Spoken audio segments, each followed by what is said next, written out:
కూచిపూడి అన్న పదం కొత్త ఆట నేర్చిందా పాపలాంటి లేత పదం పాఠశాలగా కూనలమ్మ జానపదం పల్లె దాటి వచ్చిందా చవళిల జానతనం పాట చూపగా కుంచెలో దాగే చిత్రాలు ఎదురొచ్చేలా అంతటా ఎన్నో వర్ణాలు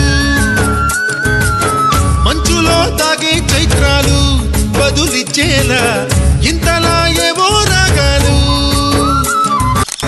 ఆకతాయి సందడిగా ఆగలేని తొందరగా సాగుతున్న ఈ పయనం ఎంతవరకో రేపు వైపు ముందడుగా లేనిపోని దుందుడుగా రేగుతున్న ఈ వేగం ఎందుకొరకో మట్టికి మప్పుకి వేళ దూరం ఎంతంటే లెక్కలే మాయం అయిపోవా రెండిని ఒక్కటి చేసేలా తీరమేదంటే దిక్కులే తత్తర పడిపోవా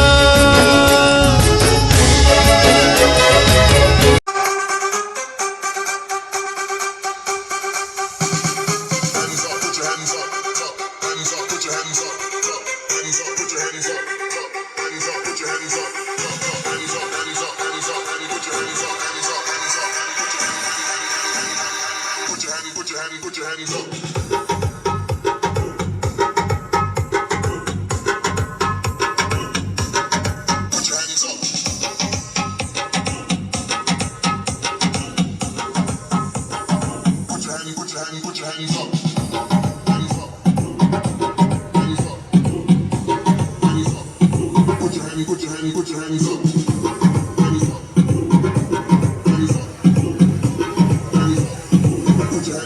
Put your hands up.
Kuchipudi అన్న పదం కొత్త ఆట నేర్చిందా పాపలాంటి లేత పదం పాఠశాలగా కూనలమ్మ జానపదం పల్లె దాటి వచ్చిందా చవళిల జానతనం పాట చూపగా కుంచెలో దాగే చిత్రాలు ఎదురొచ్చేలా అంతటా ఎన్నో వర్ణాలు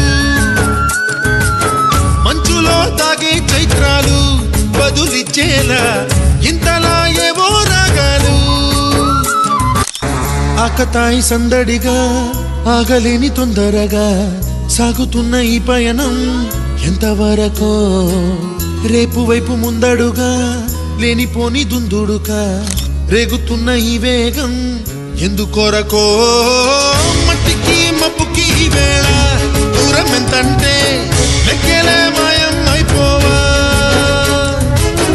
రెంటిని ఒక్కటి చేసేలా తీరమేదంటే దిక్కులే తత్తర పడిపోవా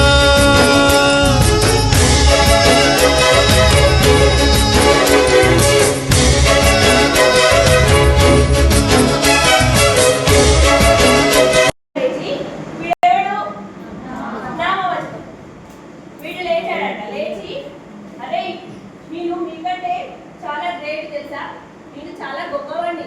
ఎందుకంటే మీకంటే ముందు అందరిలో పెద్దవాడిని ముందు అని నేను లేకుండా మీరెవరు లేరని వీడు చెప్తాడు. ఓకేనా? ఎందుకు రాము లత అనే పేర్లు ఉంటాయి కదా, మీ పేర్లని చదివేది నేనే కాబట్టి నేనే గొప్ప అందరిలో మొదటి వాడిని అని వీడు చెప్తాడు. అప్పుడు ఈ పక్కన ఉన్నవాడు ఉంటాడు కదా సర్వనామం, వీడు ఏం చేస్తాడంటే అరే చాలేదని పడాలి చెప్పొచ్చావు అని నీకు బదులుగా నన్నే పిలుస్తారు. ఎలా? రాము చదువుకున్నాడు, అతడు బడికి వెళ్ళాడు. రాము అనేది నువ్వు అయితే అతడు అనేది నేను.